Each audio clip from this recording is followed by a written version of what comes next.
muita saúva e pouca saúde, os bares do Brasil são. Obrigada, homens da minha vida. 6 hours is riding the subway between bloody medicines. Suppose if I had to choose between the true version and an elaborate one involving a fish. Eu não quero ser seu amigo. Screaming Jay Hawkins and he's a wild man. Eu sou fônio, mas eu era um peixe. Jed's dead, baby. Jed's dead. Silly Caucasian girl likes to play with samurai swords. Ok, corta. Hoje de noite, a gente vai ficar em casa vendo vídeo. Pra variar. Ele alugou uns filmes napolitano que quer me mostrar. Quais? Roma, Cidade Aberta e La Strada. La Strada. Na mesma noite? Bom dia, cinéfilos! Estamos aqui no mais novo episódio do podcast Ponto Cego. Eu sou o Thiago, seu apresentador, e junto comigo está... João Neto. E também... Oi, pessoal, eu sou o Jonathan. João, você já esteve aqui em várias oportunidades, né? Mas esse pode ser o primeiro episódio que alguém escuta. Você gostaria de se apresentar de novo pra gente? Claro. Meu nome é João Neto, eu tenho 30 anos, moro no interior de São Paulo, sou formado em jornalismo, estudo cinema por conta, tenho uma página que está meio desativada, meio viva, não sei ainda, chamada Cineratos no Instagram, e de vez em quando, quase sempre, ou sempre que possível, eu estou por aqui para comentar alguns filmes. E, Jonathan, você também esteve aqui em algumas oportunidades, nomeadamente naquele episódio que a gente fez sobre filmes que inspiraram o Bastardos Inglórios e no episódio em que falamos de ficções científicas dos anos 80. Mas, como eu disse, esse pode ser o primeiro episódio de alguém. Você gostaria de se apresentar de novo pra gente? Claro. Meu nome é Jonathan, eu estudo também cinema por conta, assim, fazendo cursos na internet. E é um prazer estar aqui novamente no Ponto Cego. E você viu algum filme bacana essa semana que você gostaria de indicar para os nossos ouvintes, Jonathan? Cara, essa semana eu vi algumas coisas bastante interessantes, assim. Mas acho que, para mim, o meu maior destaque que eu vi, além da revisão do filme A Vila, do Shyamalan, foi um filme do James Gray chamado The Yards. É o segundo filme que ele fez, é um filme de 2000, se eu não me engano. E eu já gostava muito do James Gray por conta do primeiro filme dele, né, o Little Odessa. E esse me surpreendeu bastante, assim, também. Tipo, conta a história de um ex-presidiário que, assim, ele foi preso porque ele roubou um carro, alguma coisa assim. E ele volta da prisão e ele decide trabalhar numa empresa de metrô, assim, do tio dele, se eu não me engano. E lá ele encontra todas as, os crimes corporativos, essas coisas, ele se envolve em algumas coisas, não um thriller, não chega a ser um thriller, mas o James Gray trabalha elementos de suspense, assim, bem, bem interessantes, assim, eu gostei bastante. Esse é o Caminho Sem Volta, né? É isso, Caminho Sem Volta. Você já viu esse? Já, eu gosto muito de tudo que o James Gray fez até hoje, assim, sou apaixonadão, assim, no cinema dele, e o The Yards era um filme que eu não tinha visto ainda, eu vi ano passado, e, mano, eu adorei. O James Gray tem alguns tópicos, né, que acabam permeando o cinema dele, e aqui não é muito diferente, tem essa coisa do protagonista que tem que lidar com essa questão da figura paterna, que é o tio, a empresa. Que filmaço, cara. Esse filme tá na minha lista pra ver. Gostei bastante. Eu só vi a Diáspora dele. A Diáspora é muito bom também. Isso eu ainda não assisti. Little Odessa também, você recomenda? Demais, pra mim, como eu assisti só 2 filmes dele até o momento, mas pra mim Little Odessa até agora é o melhor filme dele, assim, pra mim. É um filme também de máfia, porém eu acho que ele é um filme muito mais sobre família do que sobre máfia, né? Tipo, não é aquele filme de sabe, tipo Goodfellas, sabe? É mais sobre a relação entre os dois irmãos do que sobre, tipo, crime organizado, enfim. É bem bom, mano. Tipo, pensar que ele fez esse filme, acho que ele tinha o quê? 25, 26 anos quando ele fez esse filme, e, pô, é sensacional, assim. Tipo. Uhum. Ah, legal. Esse Little Odessa também tá na minha lista pra ver. Bota na sua lista pra ver também Os Amantes dele, viu, Thiago? Esse aí é indispensável. Esse é o próximo que eu quero ver dele. Botei. Com o Joaquin Phoenix e a Gwyneth Paltrow, né? Esse mesmo. Esse é o meu favorito dele. Ele tem 3 filmes com o Joaquin Phoenix, se eu não me engano. Legal. E você, João, você viu algum filme bacana essa semana? Eu tô tentando ver alguns dos filmes que foram indicados ao Oscar, né? Vou tentar ver todos até o dia da cerimônia, mas, assim, não acho que vai ser um objetivo que eu vou alcançar. Mas eu vi American Fiction, que é um filme que vai acompanhar um autor, o Thelonious Monk Ellison, né? E ele tá num momento de crise, porque aparentemente as editoras começaram a perder interesse nas obras dele. Ele é um autor negro, mas que não tem como tópico central da escrita dele a questão do negro, né? A vivência do negro. E aí ele começa a perceber que tem uma autora que começa a despontar, falando justamente da vivência do negro, mas a partir de uma perspectiva que tende a lidar com a culpa dos brancos. Então agrada muito essa audiência branca, sabe? Que precisa espiar o seu remorso com a questão do racismo a partir desse tipo de livro. E aí ele fica tão revoltado com essa questão que ele resolve escrever um livro paródia. Então ele faz uma grande piada nesse livro, né? Ele vai tratar dessas questões do negro americano de forma que parece séria, mas ele está rindo, na verdade, de como esse assunto é tratado pelas editoras, pelo público. Só que o tiro sai pela culatra. Aparentemente, essa obra, por mais absurda que seja, cai no gosto e no interesse de uma editora, e aí ele tem que lidar com essa questão de manter essa obra e começar a lidar com a venda de direitos, começar a comercializar esse livro. Ele escreve sobre um pseudônimo, né? Só que ele não quer ser identificado com essa obra, né? É ótimo que o dinheiro esteja entrando, ele está passando por um problema também familiar, ele está tendo que lidar com a questão da mãe dele, que está envelhecendo, e ele tem que cuidar da mãe. E o filme vai se equilibrar, né, nessa questão de fazer um comentário ácido sobre essas adaptações, essas publicações que lidam com a questão do negro, né, que pregam um dito progressismo, mas que acaba girando em círculos em questões pouco aprofundadas. Fica mais nessa questão dos estereótipos, enquanto ele tem que lidar com o real problema de um homem negro que vive a vida fora desses estereótipos. É um filme que eu gostei muito, assim, eu me identifiquei bastante com muitas das coisas que ele vai discutir ali dentro, e mexeu, é um filme que eu vou carregar comigo por um tempo ainda. Eu gosto muito do Jeffrey Wright, assim. Ah, cara, ele tá ótimo no filme. Ele e o Sterling K. Brown, tanto que os dois estão indicados a melhor ator e melhor ator coadjuvante, respectivamente. Ah, legal, cara.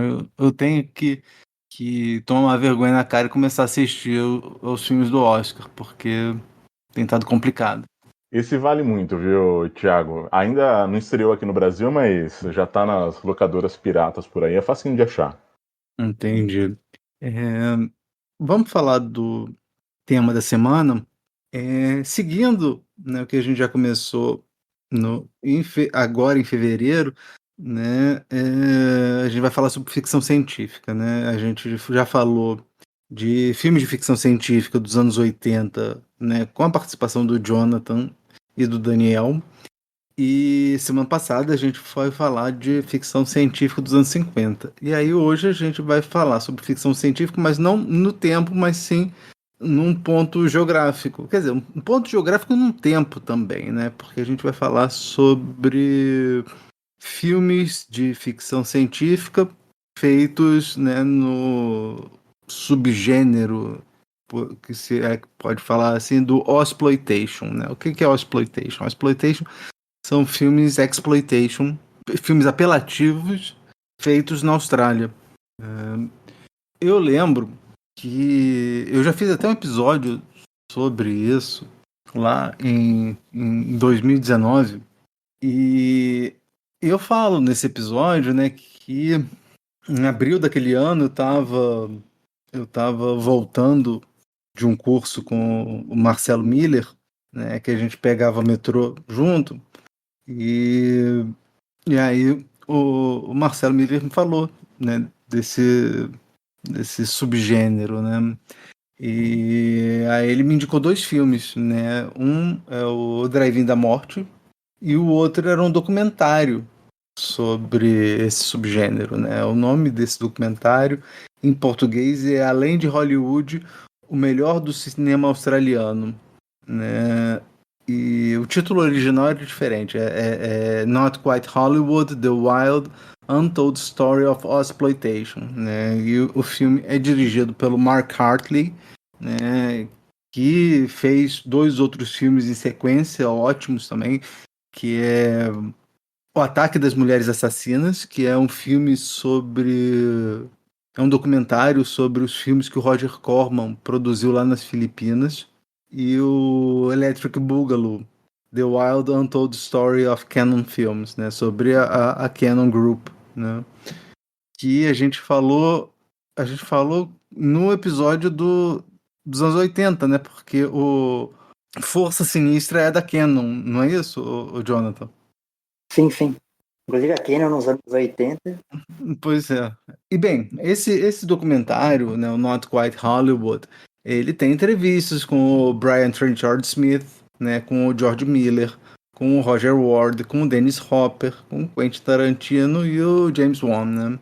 E o que ele fala, basicamente, é que em 71 introduziu-se na Austrália o certificado R, que seria o nosso equivalente à censura de 18 anos. E isso provocou uma enxurrada de filmes de conteúdo adulto, né?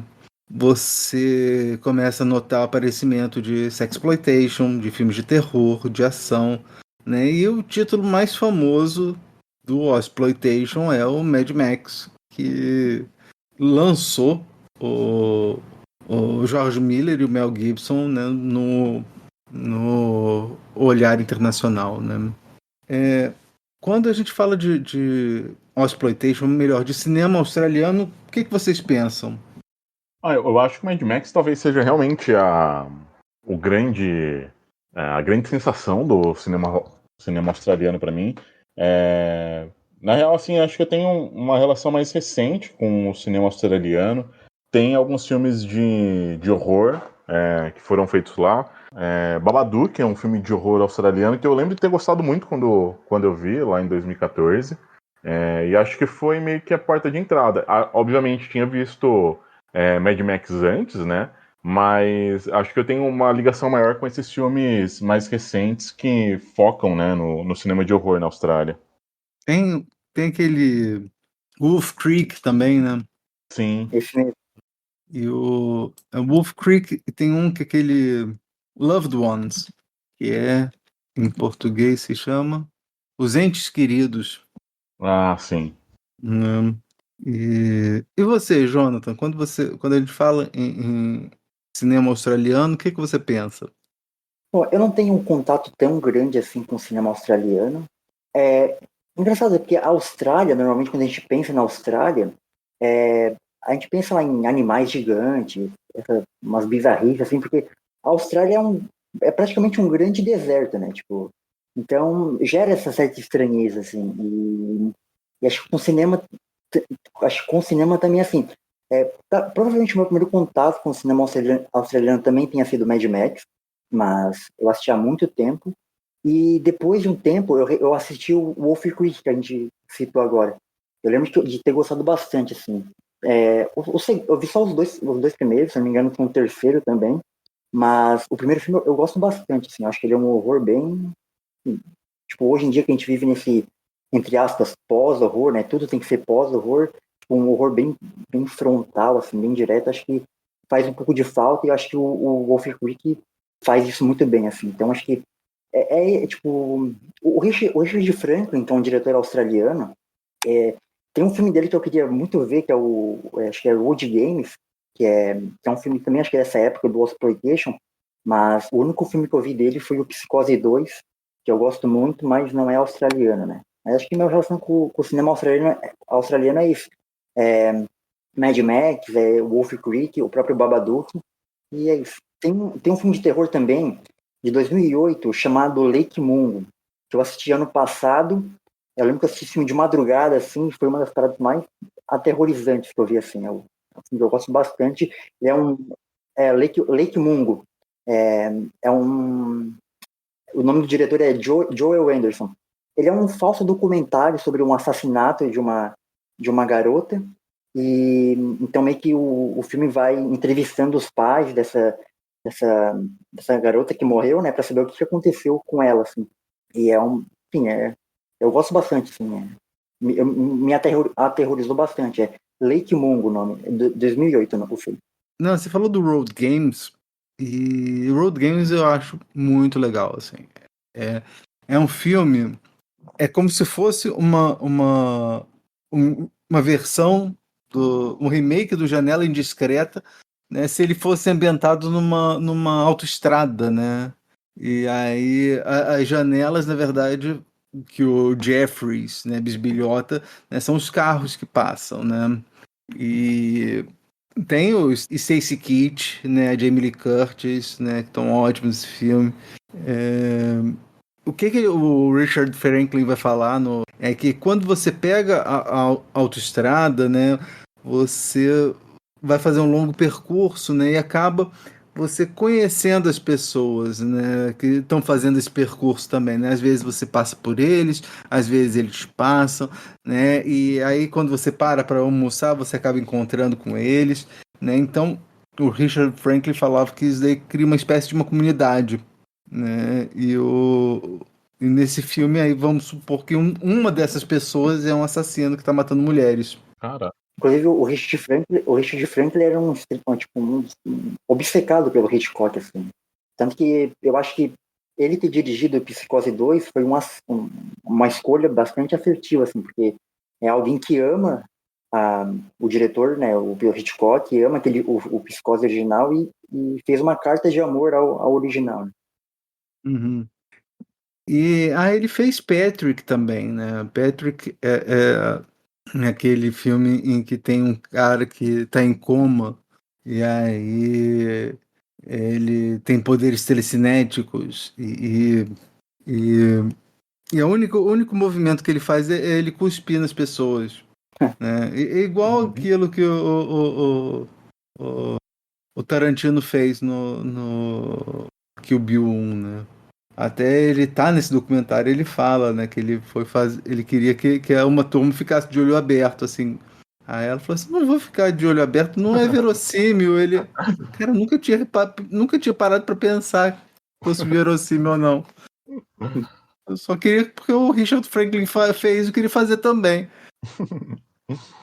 Tem um filme também que eu queria muito ver, que acho que é Long Weekend, tipo, acho que é final de semana distante, alguma coisa. Esse é um filme que eu quero ver bastante, me dizem que é excelente. Uhum. A gente falou dele no episódio passado, porque eu tava falando sobre animais gigantes, e aí eu falei que nos anos 70 você tinha era vários animais atacando, né? Nesse daí o pessoal, um casal horroroso, e aí resolve faz um monte de sacanagem com a natureza, e aí a natureza resolve pagar na mesma moeda, né? Seria como se fossem os anticorpos, né, do ecossistema. Vamos pros filmes? Eu acho que eu tô satisfeito. Sim, também. Então, agora que já falamos do tema, vamos recapitular as regras do programa. Todo programa, eu e minha co-apresentadora ou meu co-apresentador escolhemos um tema. Hoje foram filmes exploitation de ficção científica. Então eu escolhi um filme dentro desse tema ao qual o João ainda não havia assistido e um ao qual o Jonathan ainda não assistira. Ou seja, 2 filmes que estavam lá nos seus pontos cegos. Nós vimos os filmes e agora conversaremos sobre eles. Thiago, qual foi o filme que você escolheu para mim? A Caçada do Futuro, de 1982. Mas antes, o pessoal do Bolchecine tem um recado para vocês. Oi, eu sou o João. E eu sou o Gabriel. Queremos convidar vocês para ouvirem o nosso podcast, o Bolchecine. Lá a gente discute cinema sempre por uma perspectiva política. A gente faz análise, fala um pouco da história do cinema e a gente apresenta algumas cinematografias que às vezes são deixadas um pouco de lado pelo cânone do cinema. Procure então por Bolchecine em qualquer plataforma de áudio e nas redes sociais. O filme foi dirigido por Brian Trenchard Smith, com o roteiro de John George, Neil D. Hicks, baseado na história de George Schenck, Robert Williams e David Lawrence. Estrelam o filme Steve Elsbeck, Olivia Hussey, Michael Cray e Roger Ward. Em um país sob regime totalitário, homens e mulheres considerados como algum tipo de ameaça para o governo são enviados para uma espécie de campo de concentração fascista, onde deveriam ser reabilitados e colocados de volta à sociedade. O problema é que no local a violência é lei. Guardas são agressivos e matam por esporte, mas alguns vão lutar pela liberdade até o fim. Essa sinopse vem do site Adoro Cinema. Cara, esse é um filme que me surpreendeu positivamente. Primeiro porque eu não cheguei a ler a sinopse, só procurei por ele e comecei a assistir. E inicialmente achei que ia ser um filme que ia ser completamente voltado para uma tentativa de fuga daquele campo de concentração, mas ele se torna um filme caçada muito maluco e com elementos que eu não estava esperando ver ali. Eu acho que ele até tenta se levar a sério em até um determinado ponto. Para mim é muito nítido o quanto os atores estão se divertindo ali naquele filme, né? Mas o diretor ele tem a delicadeza de adicionar um elemento completamente fora da curva, fantástico. Eu não sei exatamente como definir isso, que é trazer aquela aberração do circo que vai servir como o cão de caça, né, de um dos guardas, né? E aí eles só simplesmente colocam... Eu não sei, eu fiquei muito com a impressão de que aquele ator que estava interpretando essa aberração era um lutador de luta livre, que eles só botaram uma fantasia horrível nele para simular essa aberração, né? Tanto que quando ele pega um dos personagens, parece que ele tá realmente numa luta de WWE com uns movimentos. E eu achei isso engraçado, sabe? Eu achei isso divertido, porque o filme ele me quebra muito nesse momento, sabe? É uma figura completamente avessa ao que eles estão apresentando ali. Obviamente, o diretor tem uma preocupação de construir uma crítica, né, a essa questão de como os sistemas fascistas se organizam, como eles funcionam. Ele remete muito a como a semântica de 1984 serviu também a esse propósito, como eles subvertem a noção que a gente tem de algumas palavras, né? Eles têm até um mote para isso, eles têm um slogan para isso. Então isso está presente no filme, esse texto está presente no filme, mas o diretor não se furta de levar as coisas para um caminho do absurdo, sabe? Tem violência, é um filme que apela para essa questão gráfica, né? Mas nunca deixa de ser totalmente engraçado. Eu adorei, cara. É um filme que me divertiu muito, assim, do começo até o fim. Os personagens têm um carisma, são personagens também muito excêntricos. Acho que é difícil pensar em algum que não seja. Acho que talvez a personagem da Olivia Hussey seja a mais normal ali dentro, mas até ela passa por um processo de progressão, de evolução, né? Ela surge como essa figura muito fragilizada, uma figura muito submissa e que aos poucos vai tomando as rédeas ali da situação. Eu gostei muito, cara. É um filme hiper divertido. Eu gostei bastante também.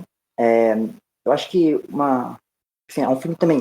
Ele trata desse assunto sério, né, que é o fascismo e tudo mais, mas acho que ele tem um humor bem característico, assim, tipo, ele satiriza os personagens, tipo, os vilões lá, satiriza eles no sentido, tipo, a primeira imagem que tem dos vilões é, tipo, eles jogando xadrez, sabe? Então, tipo, como eles são, tipo, estrategistas, inteligentes, mas, tipo, eles vivem na própria ignorância, né?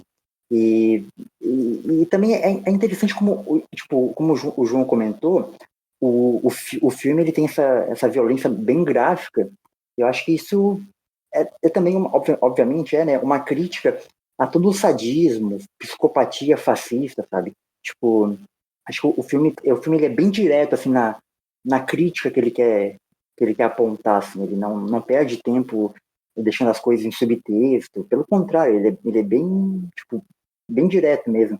E eu gosto bastante. Eu acho que o Steve Hasbeck, ele tá sensacional, acho, no filme. Acho que ele é a alma do filme. Principalmente porque o filme trata ele como um líder revolucionário, uma pessoa que quer, tipo, que antissistema, e quer libertar não só ele, mas aquele povo, né? Aqueles prisioneiros. E eu gostei bastante, assim. O Jonathan sabe que um dos filmes que a gente ia falar no episódio de ficção científica dos anos 80 era esse.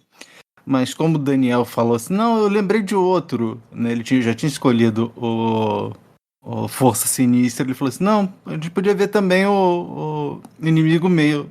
E como eu não tinha visto Inimigo Meu e tava querendo ver, eu falei assim, então beleza, eu troco o Turkey Shoot pra gente ver o Inimigo Meu. Uma coisa que você falou, o Jonathan, que ele é muito direto, e assim, o próprio vilão, o nome do vilão do filme se chama Thatcher. Sim. Né? Nesse ícone da direita neoliberal, né?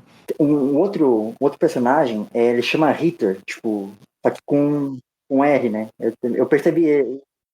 Sim, o personagem do Roger Ward também é Ritter, né?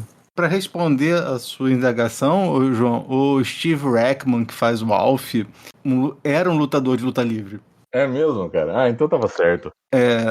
Lutou junto com o André the Giant, sabe? Ah, que foda, cara. Então, ele é mais conhecido porque ele trabalhou nos 3 filmes do Crocodilo Dundee, né? É que ele leva muito dessa coisa da luta livre, né? Quando ele pega Aquela luta que ele faz com o Dodge, né? É muito luta livre, muita coisa de telecat. Demais, cara. Tem algumas coisas que eu vi nesse documentário sobre esse filme, que, em primeiro lugar, eles não iam fazer com tanto sangue, assim, tanta violência. O que acontece é que o filme ele foi produzido durante, né, uma época que você tinha leis de incentivo ao cinema, que nem tem no Canadá, né, que o Cronenberg fez os filmes dele tudo nessa lei que é mais ou menos parecida com a Lei Rouanet, né?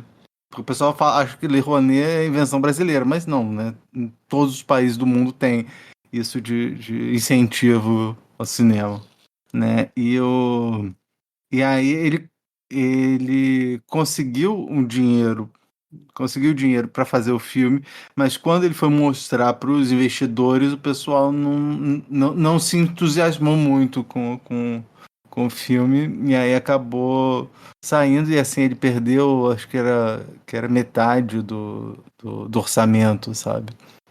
E aí ele teve que diminuir, ele diminuiu o número de filmagens, assim, era 44 dias, né?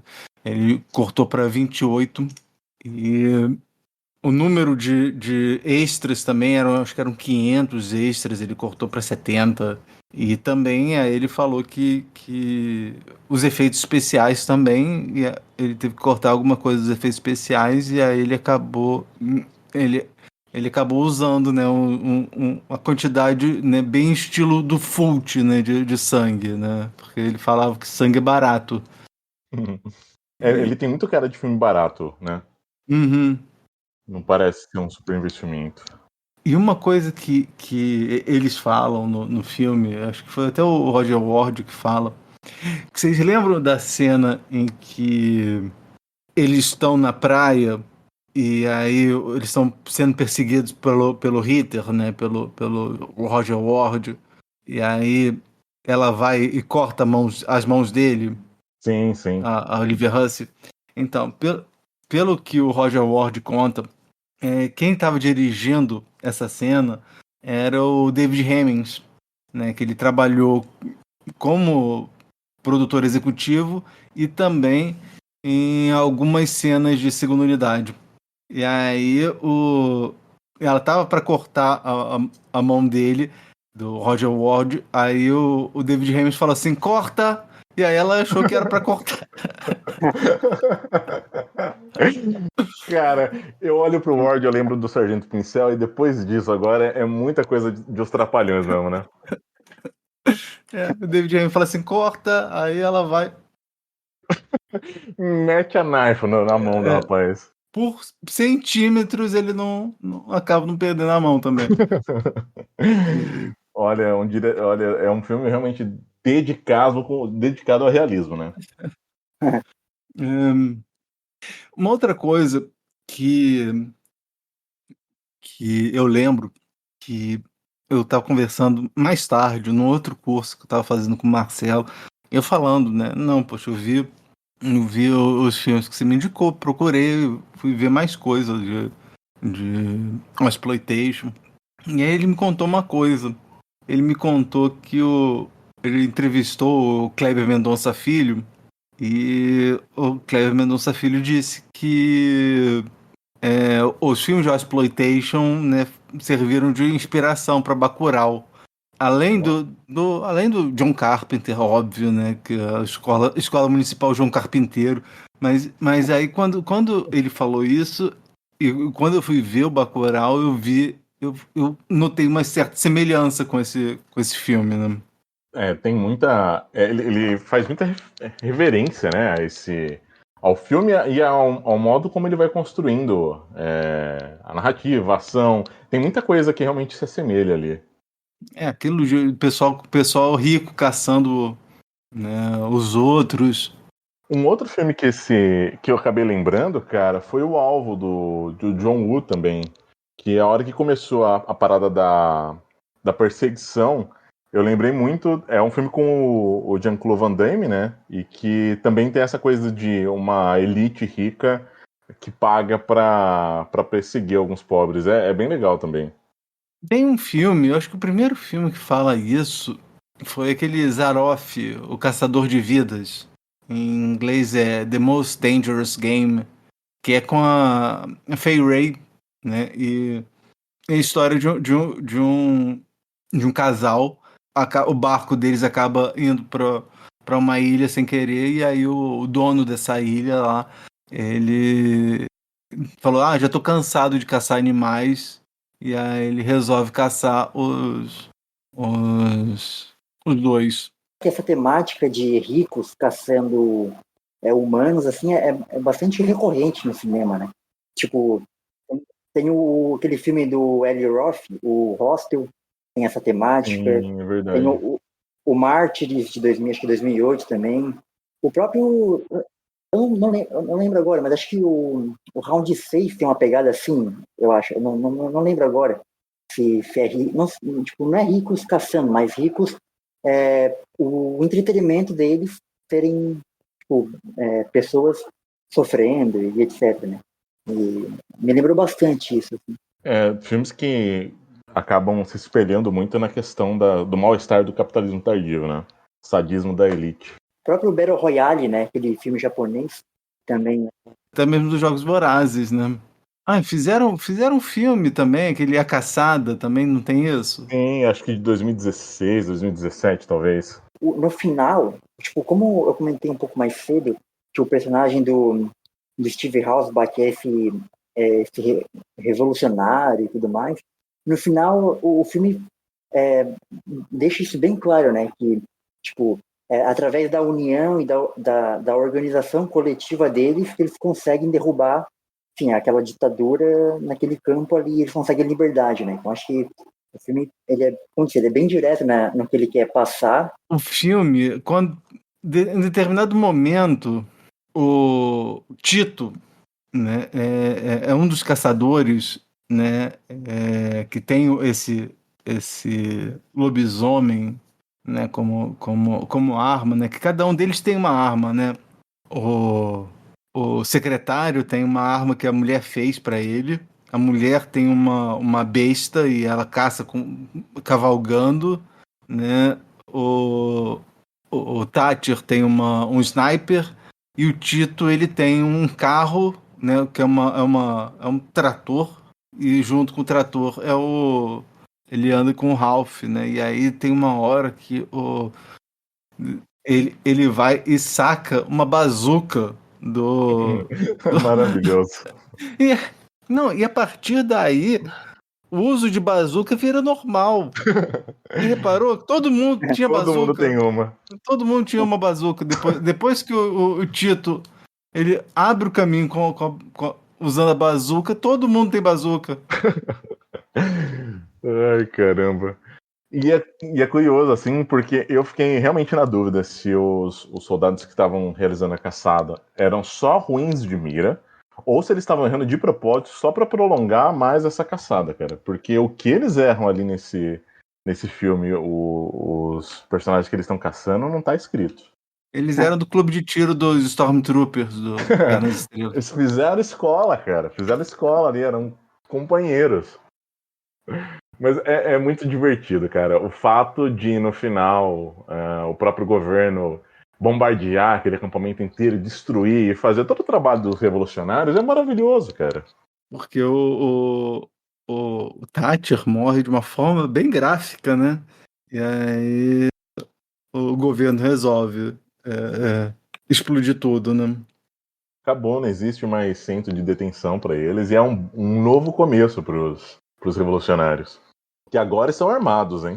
Você falou do Steve Railsback, o Jonathan, e aí esse era um dos motivos que eu tava querendo fazer no episódio passado, né? Porque ia ser uma double feature do Steve Railsback, né? Que ele trabalha também no Força Sinistra. Aliás, eu também tava vendo, falando em Life Force, no Força Sinistra, eu tava vendo curiosidades sobre aquele filme e vi que estavam querendo escalar a Olivia Hussey para fazer o papel da Ellen, daquela mulher que é possuída pela vampira, né? Ela negou porque ela achou que ela ia fazer o papel da Matilda May, né? Ela falou assim, não vou ficar todo pelada. aí ela recusou, mas ela tinha sido chamada para fazer o outro papel. Vamos para o próximo filme. Qual foi o filme que você escolheu para mim? O Drive-In da Morte, de 1986. Mas antes, o pessoal do Cultura Pop Rigor tem um recadinho para vocês. Oi, eu sou a Adri e juntamente com o Mark faço o podcast Conversa Fiada Matou Carambola, o podcast do Cultura Pop Rigor.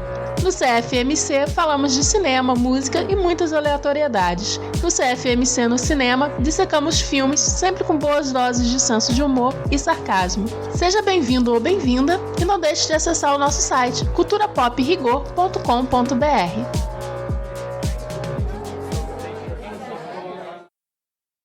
O filme também foi dirigido por Brian Crescent Smith, com roteiro de Peter Smiley, baseado na história de Peter Carey. Atuam no filme Ned Manning, Natalie McCurry e Peter Whitford. Sinopse. Em um futuro próximo, cinemas drive-in são transformados em campos de concentração para desempregados e desocupados. Krabs e sua namorada Carmen são colocados no campo e Krabs vai tentar fugir desse inferno. Essa sinopse vem do site Filmol. Eu gostei bastante. Até então eu não sabia que o filme era do mesmo diretor do Turkey Shot, então quando começou o filme, né, que eu vi que o nome do diretor era o mesmo, eu fiquei assim, surpreendido, assim, porque uma coincidência bem interessante, né? E eu gostei bastante do filme porque ele meio que é um Mad Max do Brian. O filme começa já com um texto, né, dizendo que com vários desastres ao redor do mundo, e eu gosto bastante como o filme ele integra os elementos assim característico dos anos 80, tipo aquele synth pop, todo aquele neon, tudo isso ele entrega muito bem esses elementos com essa distopia anárquica, sabe? É meio que um filme adolescente dos anos 80, porém com essa violência da distopia. E eu gosto porque diferente do Turkish Shoot, onde a violência do filme era bastante gráfica e direta, aqui a violência do filme é mais na opressão policial e etc. E até mesmo dos próprios prisioneiros, né, que a gente vai ver mais pra frente. E eu gostei bastante do filme, assim, me surpreendi bastante. Cara, eu gostei. Eu acho que assim, é nitidamente um filme que tem mais dinheiro sendo colocado ali. Então, o diretor, ele tem mais espaço para organizar melhor a forma como ele vai decupar as cenas. Então, eu sinto que existe um cuidado maior na forma como ele vai compor cada set piece de perseguição, como a cena foi pensada, organizada e executada ali dentro do filme. E isso traz um ar que se distancia do filme anterior, né? Esse aqui realmente parece um filme que está um pouco melhor elaborado. Pelo menos financeiramente parece que o diretor teve mais tempo e mais condições de lidar com as questões referentes a esse filme. É legal porque ele passa pela mesma lógica de tentativa de... Não sei se a palavra certa é essa, mas de domesticação de uma parcela da sociedade que aqui é necessariamente a parcela jovem, né? O drive-in ali serve como uma isca, eles vão para lá, ficam presos nesse drive-in. Só que o governo... A gente não sabe isso no primeiro momento, mas depois essa trama maior vai sendo apresentada, né? O governo meio que financia esse drive-in. Então eles têm uma cota de dinheiro que eles recebem para se alimentar. Eles podem ter acesso até um cobertor que é oferecido mais de uma vez pelo gerente ali do drive-in. Então é esse processo de tentar estimular essa parcela mais rebelde, essa parcela marginalizada da sociedade a conviver, de certa forma, num gueto, né? Então eles não podem sair dali. É uma maneira que o governo encontra de tentar lidar com a violência que já foi naturalizada nesse mundo distópico, né? E assim, eu gosto de como isso é construído, mas ao mesmo tempo, às vezes me parece um pouco reacionário até. Parece um comentário, às vezes, contra as políticas de bem-estar social, sabe? O lance do governo oferecer uma bolsa, enfim. Para mim, ele faz uma associação que nem sempre é tão direta, mas que bota essas duas questões em voga, né? A questão de um governo que oferece uma grana para que as pessoas possam viver nos guetos ali, ao mesmo tempo em que a gente tem essa espécie de crítica a um processo de domesticação. Mas eu gosto muito, cara. O filme ele é mais inspirado, os personagens ganham, acho que mais nuances. Como eu falei, como ele tem mais tempo para trabalhar dentro do filme, até mesmo os figurinos ganham outros contornos. Obviamente, acho que no filme anterior a gente está falando diretamente de um elenco de personagens que são do exército, então não tem como variar tanto, né, nessa questão estética. Os prisioneiros também usam as mesmas roupas, mas aqui a gente consegue ver singularidades ali dentro desse universo, né, dentro desse drive-in. Então a gente tem personagens muito distintos ali entre eles, personagens que aparentemente vêm de lugares diferentes dessa sociedade. Mas, cara, eu adorei, assim. É legal ver como o personagem principal se nega a aceitar essa tentativa de domesticação, ao mesmo tempo em que a namorada parece mais sujeita a se dobrar diante dessa tentativa do governo de domesticação. Eu achei engraçado ver que o Turkish Shot era o filme que estava passando nesse drive-in, né? É legal ver como esses filmes estão conectados em seus textos, mas também, de certa forma, eles meio que coexistem, mesmo que um seja ficção dentro do outro. Gostei muito, cara. Tem alguns filmes, né, que passam que, além, né, o primeiro é justamente um Turkey Shoot, ou como é que é o nome? Caçada do Futuro, né, que é o nome em português. Tem outros, né, tem o Snapshot também, e tem um outro também que é do próprio Brian Trenchard Smith, que é o Traficantes Audazes, que em inglês é The Man from Hong Kong, que é com o Jim Won-yu, né, que era aquele cara que fazia o One Armed Boxer. Quando a gente foi fazer aquele episódio de Kung Fu, era o cara que enfrentava o mestre da guilhotina voadora. Ah, tá. Eu lembrei. Ele é o homem de Hong Kong, né? Ai, cara, mais um filme pra eu ver. Não, esse filme tem aquele George Lazenby, que ele não estava conseguindo emprego porque ele tinha feito o James Bond, e aí ele acabou pegando esse filme.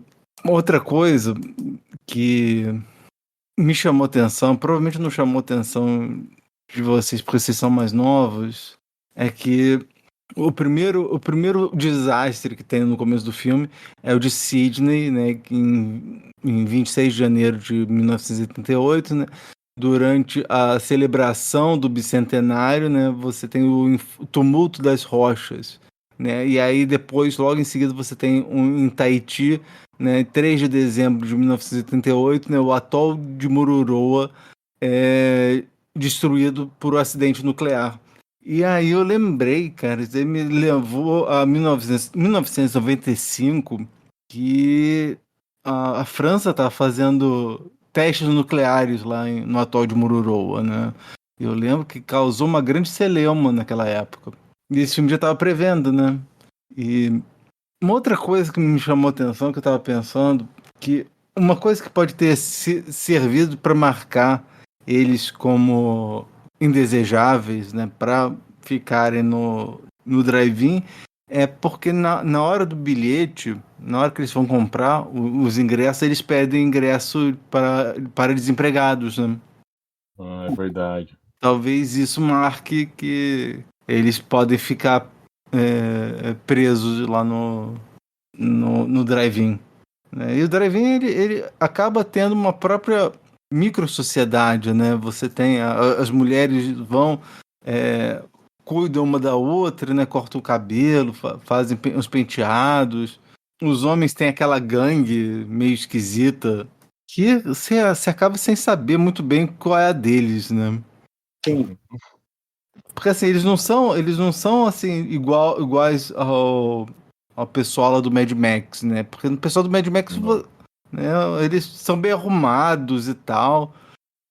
Não, e sem contar que eles são, sei lá, mais de boa, assim, tipo, o personagem principal, né, o Craig, ele, tipo, bate de frente com essa gangue e eles meio que, tipo, não confrontam ele de volta, sabe? Tem até aquela cena da luta entre eles, assim, né? Mas, tirando isso, não, tipo, parece que ali todo mundo vive em harmonia. Enfim, parece que é uma micro-sociedade, né? Tipo, tá todo mundo ali. Mesmo, tipo, eles não tem, tipo, divergência, tipo, brigas entre eles, e etc. Mesmo que o personagem principal, ele vai contrário a tudo aquilo, né? Uhum. Não, ele é o único que se indispõe, ele é o único que tá querendo sair de lá, né? Inclusive, uma coisa interessante que logo no começo, quando roubam as rodas do carro, né, o personagem, o Craig, ele puxa a namorada dele para fora do carro para ir lá na cabine relatar que foram roubados, né?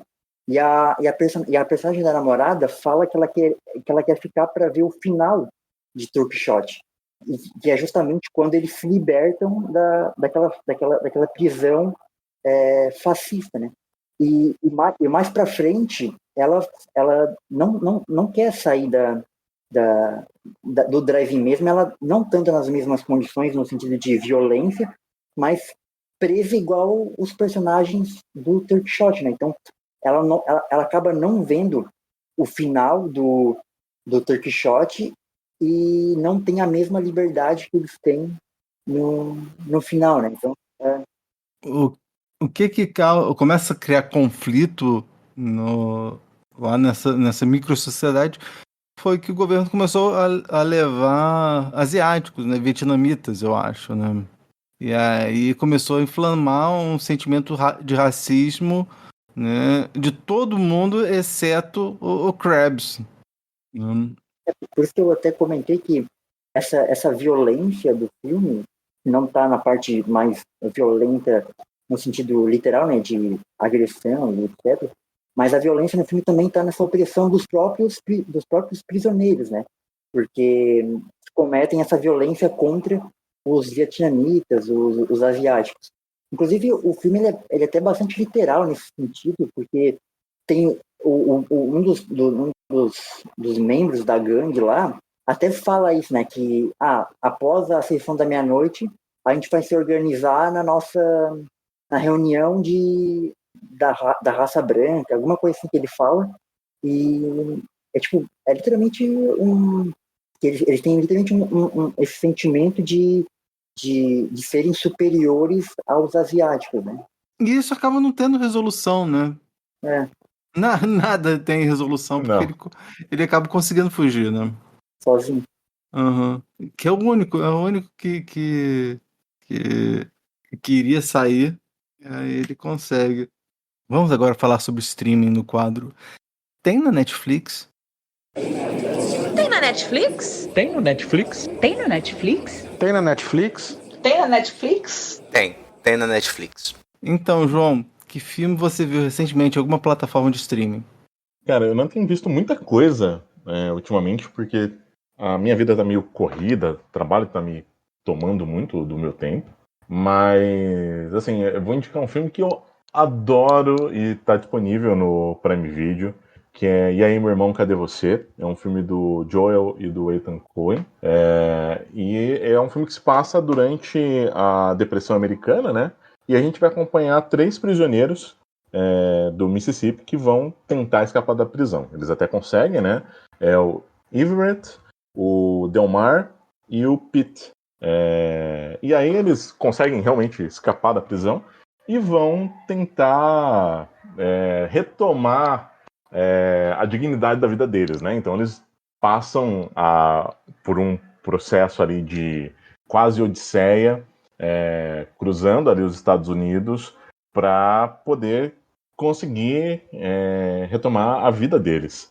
E é um filme hiper mega divertido, obviamente com o certo sadismo que os Coen trazem, né? Então esses personagens vão passar pelas situações mais absurdas possíveis. Sempre que alguma coisa dá certa, no momento seguinte algo dá errado.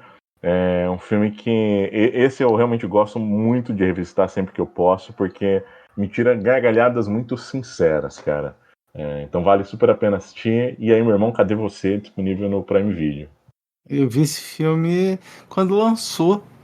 Preciso rever. Que inveja, cara. Eu vi ele muito mais tarde. Um tempo atrás estava tentando colocar em dia os filmes dos Coen.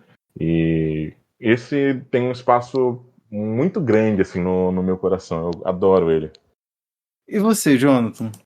Bom, eu não vi recentemente esse filme, mas é um filme que eu adoro e eu sempre recomendo quando eu posso, que é o Agora Seremos Felizes, né? Meet Me in St. Louis, do Vincent Minnelli. Ele é um musical do Minnelli. Ele vai contar a história de uma família ali no começo do século XX, em St. Louis, né? E vai tratar dos dilemas dessa família, dos temas como dos amores e essa transição, né? Entre como essa família tem uma certa união. É um filme bem bonito, assim. Ele se passa durante as 4 estações do ano, então para ver no Natal é incrível. Até a própria Judy Garland, que é a atriz principal do filme, né, ela canta uma música que é lindíssima, e eu gosto bastante desse filme. Até tem um certo, como posso falar, uma tradição de sempre assistir esse filme na época do Natal, assim, porque é um filme que eu gosto bastante, assim. Ele tá, se eu não me engano, ele tá no Belas Artes à la carte, mas ele também tá para alugar no Prime Video ou então no Netmovies, se eu não me engano. E é um filme bem bonito, assim, eu adoro a Judy Garland e eu adoro o Minelli, e esse filme é a junção dos dois, então é perfeito pra mim, assim. Olha, bom saber. Esse tava no meu ponto cego. Vou deixar anotado aqui pra assistir mais tarde. É bem legal, assim. É um filme bem família, assim, sabe? Então, é um filme leve, é um filme divertido, sabe? Às vezes às vezes a gente tá num dia estressado, um dia na correria, assim.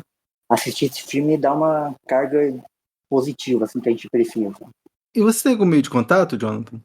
Bom, eu tô no Twitter, onde eu passo mais parte do meu tempo, comentando sobre filmes, etc. @hanekawife.